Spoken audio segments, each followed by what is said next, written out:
অবশেষে দুর্ঘটনাগ্রস্ত down Kanchenjunga express ঢুকল বর্ধমান স্টেশনে। সোমবার গভীর রাত, ঘড়ির কাঁটায় তখন বাজছে 1:25। বর্ধমান স্টেশনের 5 নম্বর প্ল্যাটফর্মে অভিশপ্ত ডাউন আগরতলা শিয়ালদা কাঞ্চনজঙ্ঘা এক্সপ্রেস ঢোকে। ট্রেন ঢোকার অনেক আগে থেকেই যাত্রীদের আত্মীয় পরিজন স্টেশনে অপেক্ষা করছিলেন।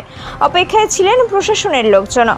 জেলা প্রশাসনের পক্ষ থেকে দুর্ঘটনাগ্রস্ত ট্রেনের যাত্রীদের বাড়ি পৌঁছে দেবার জন্য 13টি গাড়ির ব্যবস্থা করা হয়।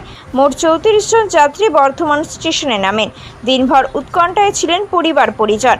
বর্ধমান স্টেশনে নামার পরও যাত্রীদের চোখে মুখে আতঙ্ক। সেই বিভীষিকা ও ভয়াবহতা কাটিয়ে উঠতে পারেননি।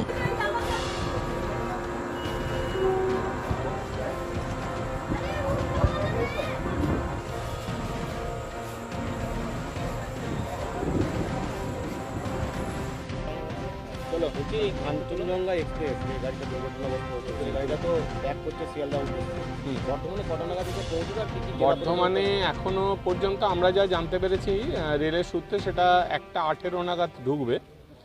তো আমাদের মাননীয় জেলাশাসক এবং অতিরিক্ত জেলাশাসক ওনাদের নির্দেশে আমরা আজকে এই যারা ফিরছেন আর কি, তাদের বুঝতেই পাচ্ছেন একটা দুর্ঘটনাগ্রস্ত ট্রেনে আসা মানে সেটাই একটা ভয়ঙ্কর অভিজ্ঞতা। সেখান থেকে এসে তারা বর্ধমান স্টেশনে নেমে যাতে খুব সহজে তাদের বাড়িতে পৌঁছতে পারেন, সেই জন্য জেলা প্রশাসনের তরফ থেকে এখানে গাড়ির ব্যবস্থা করা হয়েছে। আমরা আপাতত 13টা গাড়ির ব্যবস্থা করেছি। সেই গাড়িগুলোতে যেরকম বিভিন্ন জায়গা থেকে যারা আসবেন আর কি, তারা যাতে বাড়ি পৌঁছতে পারেন সেই ব্যবস্থা রাখা হয়েছে।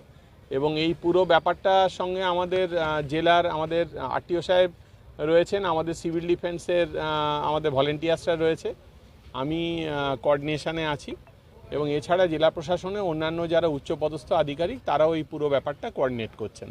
মোট কতজন মতো যাত্রী আসছে? আমরা এখনো অবধি যা জানতে পেরেছি 34 জন আসছেন। এটা হয়তো বর্ধমানে নামবে, এটা হয়তো একটু কম বেশিও হতে পারে। তার কারণ আমরা যে 34 জনের যে লিস্ট পেয়েছি, সেই 34 জনের লিস্ট হচ্ছে আপনার রিজার্ভেশন কম্পার্টমেন্টের। তো এরকম হতেই পারে যে কেউ কেউ আনরিজার্ভ কম্পার্টমেন্টে আছেন। তো সেরকমও যদি কেউ থাকেন তাহলে তাদেরও আমরা ওই একইভাবে চিহ্নিত করে বাড়ি পাঠাবার চেষ্টা করব। মানে একদম যে যে ঠিকানার বাড়ির অ্যাড্রেস সেই ঠিকানাতে পৌঁছে দেওয়ার চেষ্টা করব। নিয়ারেস্ট একেবারে যদি খুব দূরে না হয়, আমরা নিয়ারেস্ট এতে এমন মানে যতটা সম্ভব আমরা বাড়ি পৌঁছে দেওয়ার চেষ্টা করব। আপনার নাম? আমি Pratik Kumar Bandyopadhyay, district disaster management officer, Purba Bardhaman. Thank you.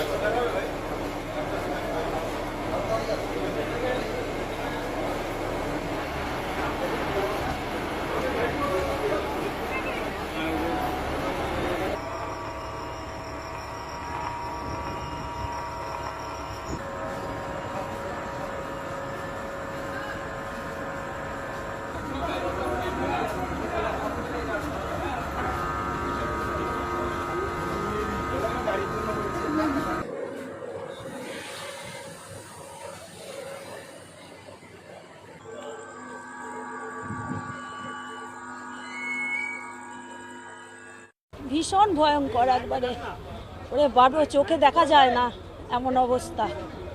8:30টার সময় হয়েছে, তো 8:26। কত নম্বর কোচে ছিলেন? ওই বৌমা জানে ওইসব। আর আমার মাথা এমনি কাজও করছে না, আর আমার মাথা ঘুরছে। মানে ভয়াবহ অভিজ্ঞতা? হ্যাঁ, আমার একদম আমার জীবনে এই প্রথম অভিজ্ঞতা। আমি অনেক বেরিয়েছি, এরকম কখনো দেখিনি। কোথায় গিয়েছিলেন? আমরা গিয়েছিলাম আসাম, ত্রিপুরা ঘুরতে। হ্যাঁ, আসামে ওই কামাখ্যার পুজো দিতে গিয়েছিলাম ওখানে। হ্যাঁ। কোথায় বাড়ি আপনাদের? জামালপুর। ওই যে আমার বৌমা কথা বলছিল। আচ্ছা আচ্ছা। তাহলে আমরা 3 জন। কোনটা কিছুটা হলো কাটলো নাকি বর্ধমানে নামারটা? কাটেনি এখনো। আমি যে আগে স্নান করব, স্নান করার পর ওষুধ খাবো, কিছু খাবো, তবে যদি একটু হয়। আমার মানে খুব এখন ভয়টা এমন লেগে গেছে, ভয়টা কাটাতে পারছি না। জেলা প্রশাসনের তরফ থেকে তো সড়ক পথে গাড়ির ব্যবস্থা করা হয়েছে। আমার গাড়ি এসছে। আচ্ছা, পরিজনরা নিতে এসেছেন? হ্যাঁ হ্যাঁ।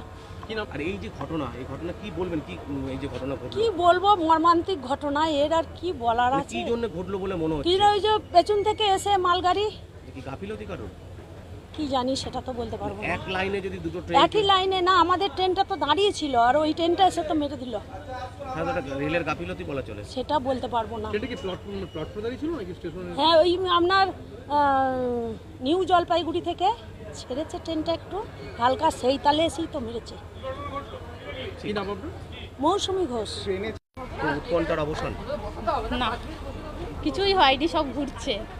কি ঘটছিল তখন, যখন এরকম ঘটনা ঘটলো তখন আপনারা কি করছিলেন, কি ঘটনা ঘটলো? আমি তো দাঁড়িয়েছিলাম, আমার বাচ্চা মিডিল পার্টে ছিল বসে, ও তো পড়ে গেছে, আমাদের দুটো বাচ্চা ছিল, সে তো দরজায় পড়ে গিয়ে তার লেগে গেছে, সে মালদা টাউনে নেমে গেছে, তার পরিবার নবদ্বীপে যাবে। আমার বাবা ছিল পড়ে গেছে, পায়ে লেগেছে। কত নম্বর করেছিলেন? আমরা SL5-এ ছিলাম, ওটা আলাদা হয়ে গেছিল 20 ফিট। মানে ওই দুর্ঘটনার সময় আলাদা হয়ে গেছিল, হ্যাঁ, মেন হ্যাঁ, নিয়ে গেছে, ইয়ে পরে কি থেকে। জোড়া হলো? পরে জোড়া হয়েছে। SL5 SL5। কি অবস্থা দেখলেন? দিন ঘুরতে ছিলেন ওখানে? হ্যাঁ, আমি তো গেছিলাম হেঁটে সামনের দিকে, মানে পুরোটাই উঠে গেছে, তখন বৃষ্টি পড়ছিল, তখন যখন প্রথমটা অ্যাক্সিডেন্ট হলো তখন কি বৃষ্টি পড়ছিল? হ্যাঁ বৃষ্টি পড়ছিল। মুষলধারে না হালকা বৃষ্টি? না, পড়ছিল, ভালোই পড়ছিল। কোথায় বাড়ি আপনাদের? আমাদের জামালপুর বাড়ি বর্ধমান। বর্তমানে কি ঘুরতে গেছিলেন? হ্যাঁ, আমরা একটু ঘুরতে গেছিলাম, মা কামাখ্যা দেখতে গেছিলাম, তারপরে একটুখানি ত্রিপুরেশ্বরী গেছিলাম। কোথা থেকে ট্রেনে উঠেছিলেন? আগরতলা। আগরতলা থেকে, যেখান থেকে ছাড়ছে হ্যাঁ। সেখান থেকে উঠেছিলেন। এদিকে সারাদিন প্রশাসনের পক্ষ থেকে আপনাদের হ্যাঁ হ্যাঁ, খুবই সাহায্য করেছে, খাওয়া দাওয়া, ডাক্তার সবই আছে। কি নাম আপনার? আমার নাম মাম্পি ঘোষ। দিন কেমন অবস্থা ছিল ওখানে? এমনি রেলের ব্যবস্থা ভালোই ছিল, কিন্তু সারাদিন তো অবস্থা একটু ছিল এই অ্যাক্সিডেন্টের পর। তাহলে কি উৎকণ্ঠার অবসান বলা চলে? হ্যাঁ, উৎকণ্ঠার অবসান তো অবশ্যই। কোথায় গেছিলেন? আমরা নিউ ময়নাগুড়ি থেকে আসছি, আজকে সকালবেলা চেপেছিলেন? আজকে সকালে চেপেছিলাম। কত নম্বর কোচে ছিলেন? এই এসপোরে। এসপরেই ছিলেন। কি জানতে পারলেন কখন যে অ্যাক্সিডেন্ট হতে, বুঝতে পারলেন কি? অ্যাক্সিডেন্ট হঠাৎ দেখি ট্রেনটা প্রচণ্ড ঝাঁকুনি দিচ্ছে, যখন ঝাঁকুনি দিচ্ছে তখনই বুঝতে পারলাম যে কিছু একটা হয়েছে। তখনই তারপরেই বুঝতে পারলাম যে আমাদের বগিটা অ্যাকচুয়ালি এটা খুলে গিয়েছিল এবং প্রচণ্ড ঝাঁকুনিতে কিছু লোক একটু একটু নিচে পড়ে যায়। তারপরে দেখতে পারি যে বেরিয়ে এমনি গেটের কাছে এসে দেখি যে পেছনকার পুরো একটা বগি উপরে উঠে আছে, বা যে অবস্থা হয়ে আছে। কোথায় বাড়ি আপনার? আমার বাড়ি দুর্গাপুরে থাকি আমি। এখান থেকে কি আবার ট্রেন ধরে যাবেন? এখান থেকে আবার ট্রেন ধরে যাব। রাজ্য সরকার তরফ থেকে তো গাড়ির ব্যবস্থা করা হয়েছে। গাড়ির ব্যবস্থা করা হয়েছে, দেখি যদি গাড়ি পেয়ে যাই, কোথায় আছে বা কি আছে দেখি। রেল প্রশাসনের পক্ষ থেকে এই যে আপনারা দিনভর ছিলেন ওখানে, হ্যাঁ। খাওয়া না, এরা খাওয়া জল প্রত্যেকটার খুব ব্যবস্থা ভালো করে রেখেছে। প্রত্যেকটা স্টেশনে আসার সঙ্গে সঙ্গে খাবারের ব্যবস্থা, মেডিসিনের ব্যবস্থা, প্রত্যেককে জেনে জিজ্ঞেস করে করে জল টল দেয়া এবং খাবার দেয়া। প্রত্যেকটা স্টেশন, মালদা বলুন, কিষানগঞ্জ বলুন, প্রত্যেকটা স্টেশনের ব্যবস্থা ওদের খুবই ভালো। ভয়াবহ দৃশ্যটা কেমন?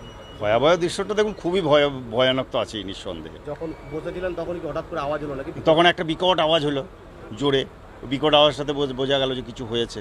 আপনারা কি ভাবলেন তখন? কি হলো? আমরা ভাবলাম যে কিছু একটা হয়েছে, কিছু তো একটা হয়েছে। ব্রেক কষেছে গাড়ি তো ব্রেক এমনি করে কষে না বা কিছু হয় না, যাকে জাস্ট একটু তন্দ্রার মধ্যে ছিলাম। তারপরেই বুঝতে পারি কিছু একটা হয়েছে। তখনই আমি গেটের কাছে সামনে আসি, আমি তো একদম লাস্টের দিকেই ছিলাম, 60-61-তে এসে দেখে এরকম অবস্থা। পরিবার এবং একটু সামনে গিয়ে যখন দেখি প্রচণ্ড, মানে দু একটা ডেড বডি দেখে ভয় খেয়ে গিয়ে আবার ওখান থেকে চলে আসি। কি মনে হচ্ছে যে এই দুর্ঘটনা যেটা ঘটলো, এটা কি কারণে ঘটলো মনে হচ্ছে? এটা মনে হচ্ছে মানে এটা তো রেলের নিঃসন্দেহে গাফুলতি। একই লাইনে দুটো ট্রেনকে ঢোকায় কী করে? বলছে একটা লুপ লাইন থেকে ঢুকছে, মালগাড়িটাকে তো পেছন থেকে এসে ধাক্কা মারলো। মানে জীবন হাতে নিয়ে ফিরলেন? জীবন হাতে নিয়ে তো নিঃসন্দেহে ফিরলে। পরিবার পরিজন এসেছেন? হ্যাঁ, পরিজন এসেছে। তারা তো দীর্ঘক্ষণ উৎকণ্ঠার মধ্যে ছিল। হ্যাঁ, তাদের কি উৎকণ্ঠার অবসান হলো?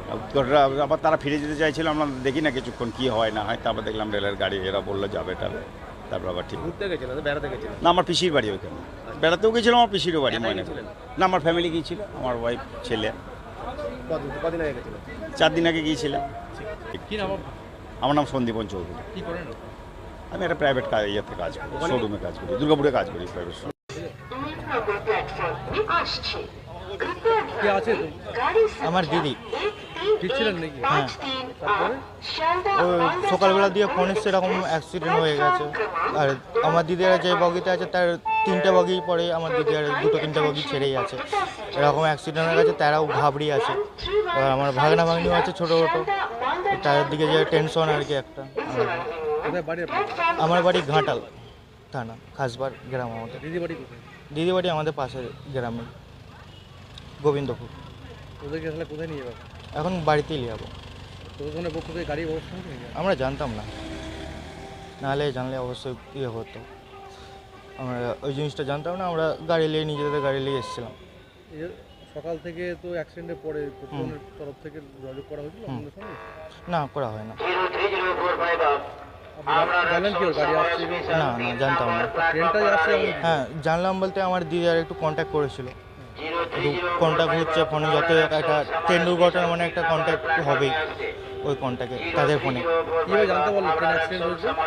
আমার দিদি আর কি ফোন করে বলছিল, যখন ঘটনাটা ঘটে যায় তারা তো ঘাবড়িয়ে বসছিল, ঘটনাটা ঘটে যাওয়ার পরে তারপরে আমার দিকে বললো ফোন করে। কী নাম আপনার? সুরজিৎ ভুক্তা। সুরজিৎ ভুক্তা। হুম। তো প্রতীক্ষার অবসান হলো, দিনভর টাকা টেনশনে ছিলেন আপনারা? দিনভর টাকা টেনশনে ছিলেন? হ্যাঁ টেনশনে ছিলাম গাড়িতে যাবে কি না। হ্যাঁ ভয়াবহ মানে যেরকম লাগে, কিছু খাওয়া নিয়ে দাওয়া নিয়ে সব শেষ, কিচ্ছু নেই ওখানে। তারপরে সবাই ব্যবস্থা করেছে, না করার নেই। মালদায় যেরকম দুর্ঘটনা ঘটলো তখন কী রকম অবস্থা ছিল? আমি ওপর থেকে নিচে পড়ে গেছি, খানিকক্ষণ বুঝতে পারিনি কী হয়েছে। আমার পায়ে খুব লেগেছে, মানে কোমরের সাইডে। আমার এমনি খুব ব্যথা ছিল আগে থেকেই, ওই যা ব্যথার মধ্যে ব্যথা। তো মালদায় ওষুধ দিয়েছে, আমাদের রামপুরহাটেও চেক আপ ফেক আপ করেছে, খাওয়া দাওয়ার ব্যবস্থা করেছিল ওরা। যাই হোক, আমি তো আপনাদের এখানকার প্রশাসন আমাদের অনেক সুবিধা করছে, আসানসোল পৌঁছে দেওয়ার ব্যবস্থা করেছে, এটাই অনেক। যখন অ্যাক্সিডেন্ট হলো তখন বুঝলেন কীভাবে? আমরা বুঝতে পারিনি, বলুন ঝাঁকুনি খেয়ে যার ধাক্কা খেয়ে যিনি একটা ওই গাড়িটা যখন দাঁড়িয়ে আছে পেছন থেকে ধাক্কা মারে না, ওরকম ওই গাড়িটা রানীনগরে যখন ঢুকছে ওদের পেছন থেকে মালগাড়িটা এসে যখন মেরেছে, আমরা বুঝতে পারিনি যে কী মারলো, কী জন্য কী হলো। তখন বৃষ্টি হচ্ছিল প্রচণ্ড? বৃষ্টি হচ্ছিল?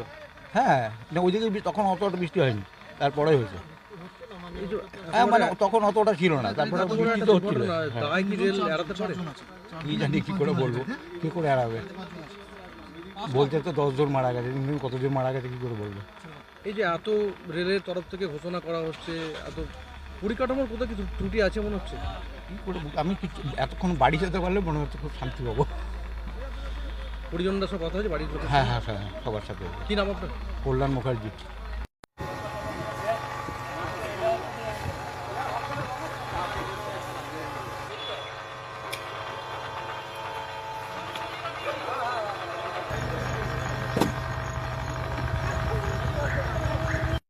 The passengers, train number 13106.